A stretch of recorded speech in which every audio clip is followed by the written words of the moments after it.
In this month's report, we're going to talk about a fun tradition we started involving photo books, what can be done about overcrowded destinations, and of course, share our recent trips. It's July, and our area celebrates U.S. Independence Day in a big way because we're right next to a town called Independence, Oregon. Another thing we celebrated this past month was our 16th wedding anniversary. We don't really get each other presents, but I've started a tradition of ordering a photo book that covers the past year's trips from June to June so that we can look back on our travels and favorite memories with family and friends.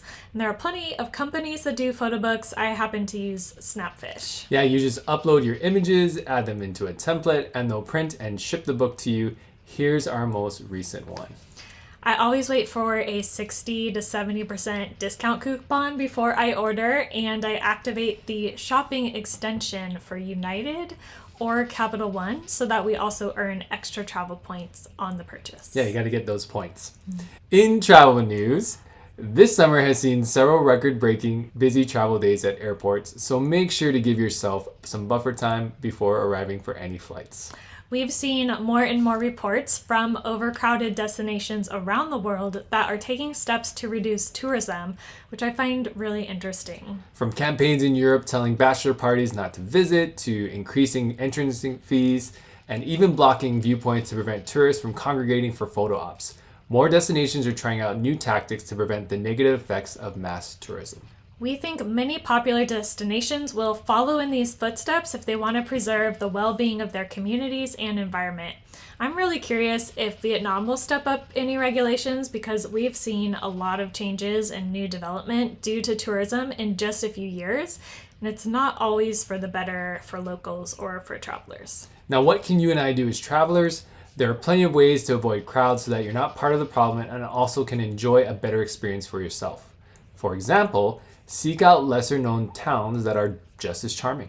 And it's not to say that you should never go to popular locations like Venice or Rome, but you can try to go in the off season or at least avoid peak holiday times. And our favorite thing to do is start sightseeing first thing in the morning before the other tourists wake up. All right, let's wrap up with some personal travel updates.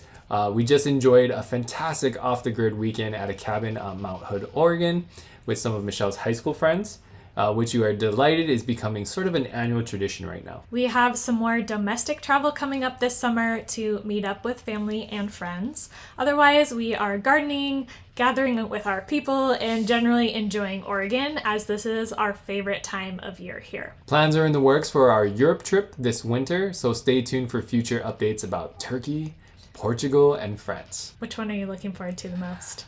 Probably Turkey, just because we've never been there and it's going to be totally different and something we've never experienced before. So excited about that. This video was made possible by supporters like Mindy Manson, Linda Allegria, Janine Boggs, Allison Railcock, Robin Roth, Jackie Grant, Steve Brink, Kenneth Navrin, Tara Hathaway, Jolene Chang, Tammy Pitsley, John Granger, Paul and Esser Butcher, Pat Olmixon, Ella Leeper, Lawrence Crompton, Lori Sprinkle, Ryan Seeliger. Matt Chang. Thank you.